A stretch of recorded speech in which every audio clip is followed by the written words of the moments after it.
I think the biggest motivation to be an author is that I can connect with people through words. And sometimes I'm not able to speak to everybody across the world, but if I can connect to them through words and through what I write to inspire them to take action, that motivates me to want to continue keep putting books out and to just keep writing to help people change their lives and their behaviors. The biggest change in my life was that I truthfully found God through my work, and He connected with me, and I didn't have to really look for who I was anymore. I would just sit down and start writing and listen. And as I listened to Him, the words started to come out on the page, and I knew that was the purest level of work I could provide, is listening to Him and letting Him motivate my life to be an author. Servant leadership to me is being exactly that, a servant leader to your community, to your teams, to your organization, to anybody and everybody you come in contact with. We only get one life, and so we can either choose to be selfish and focus on us, or we can choose to serve others and make an impact on the world. A winning culture is where everybody on the team, everybody in the organization understands that they're important. And a winning culture is where individuals seek solutions and never excuses. They don't let things stop them. They don't hit roadblocks and just quit. They continue to focus on success and move forward. I change behaviors by focusing on the mind. So if I can get you to stop and look at your problem and see that there's different solutions to it and not just one answer, you're forever going to move forward to seek success differently, and nothing will stop you, and that's going to make you a very dangerous person.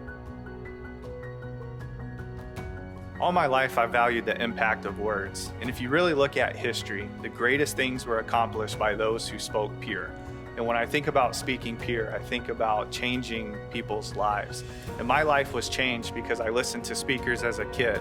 Growing up, I had a speech impediment and I was labeled dyslexic. I was in special reading classes. And so to think that I could become a speaker one day never crossed my mind at such a young age. But that's why I'm so motivated to be a speaker. I've been given a gift, and I'm thankful for this gift, and I want to share it with the world. So my why has actually changed throughout my life. I used to view material wealth and success as the only motivation for me to wake up in the morning. What I realized in a bigger picture is that people out there truly need help. They need to hear how God's changed my life and how I can help change their life through His work. So my why now is to be a servant leader, and I truly believe that's what I was called to do.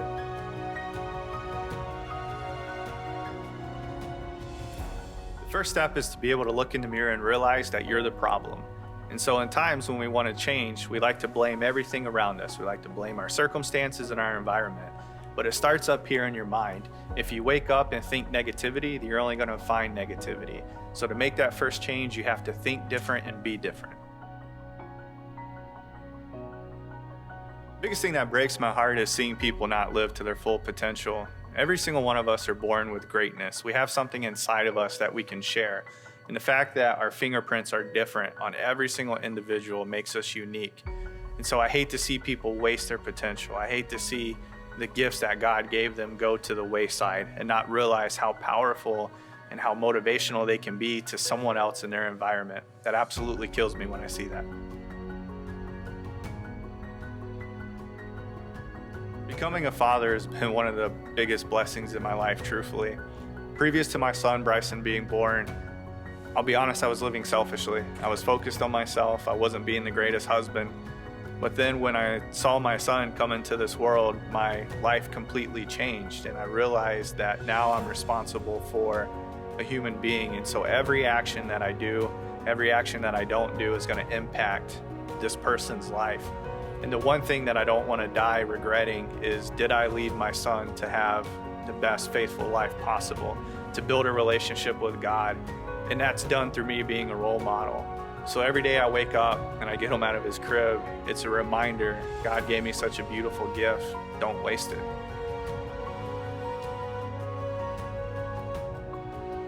The lowest point in my life was very eye-opening to me. I was laying in a hospital bed. There was nobody around me. My cell phone service didn't work. And my wife actually thought I had passed away because I couldn't text her. And my son was at home. And the only thing I could think about was, if I died right here in this bed, what was Dustin Dale? What did he do on this earth? And at that moment, I never heard God speak to me so clear that now it's time to change and finally listen to me. So a lot of times in life, I think we leave God on the side of the road and go down our own path, only to find that when we circle back around, he's right there waiting for us, ready to pick us back up. And that's what happened to me in that hospital. I finally got out of there and went through treatments, and as I started to heal, I heard God more clear, and he kept speaking to me more and more and more. And so I finally had to get out of his way in order for him to come fully into my life, and that's when I knew I needed to change. I was killing myself.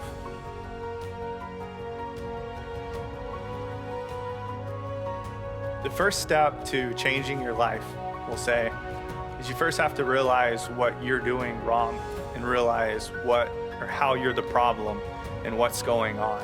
And a lot of times we look at addiction, we look at the environment, we look at other people that are influences, but we don't take accountability of ourselves. And so when you're at the lowest point in your life, you have two options. You can continue to blame others and not find who you are, or you can finally stop and just look up and listen and just sit in silence. And sometimes the loudest, clearest voice we hear is in the silence of life.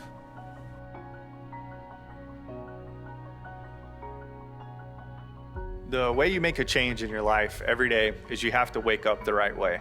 The first 5 minutes of your day dictates the success or the failure that you're gonna have. And so if you wake up in the wrong mindset, you're gonna look at everything wrong in the day. So one thing I like to personally do is pray before my feet ever hit the floor. I wake up and I say, you know what, God, thank you for allowing me to breathe today. Thank you for giving me another day. I know I have a mission, and I know you're gonna give me that mission. And I know I'm gonna succeed because I'm working for you. If you wake up with that mentality, your day doesn't affect you with what goes on. And so I've learned to realize now, there's never a bad day, there's only bad moments in a day, and nothing can really dictate the rest of that feeling.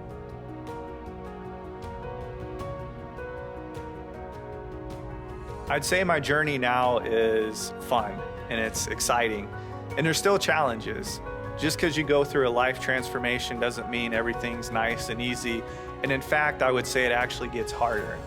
Because as you get challenged more in your life, that's when we need to realize we need God more and not us. And so I would say my challenges now are trying to get out of my own way. I sometimes think my thoughts are the right way or my action is the right way. I don't step back and just listen and see what I'm called to do. So get out of your own way. That's the biggest way to change.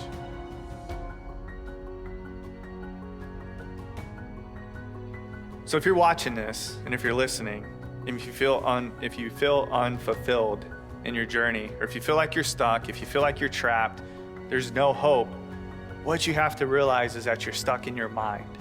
This is yourself telling yourself lies. And the enemy loves when you tell yourself lies because it keeps you paralyzed, it keeps you stopped. And so what you have to realize is that you were called to be great. You were called to do more in your life. So stop and listen. Just let God take over. Let the Holy Spirit come into you and work. And you're gonna start to realize that things get easier because you're living for a purpose now. A lot of times people lose their why in life. They forget what it is they're supposed to be doing. And they go through the motions and they go through the actions every single day. They wake up and they never do anything different. Pick up a Bible and start reading.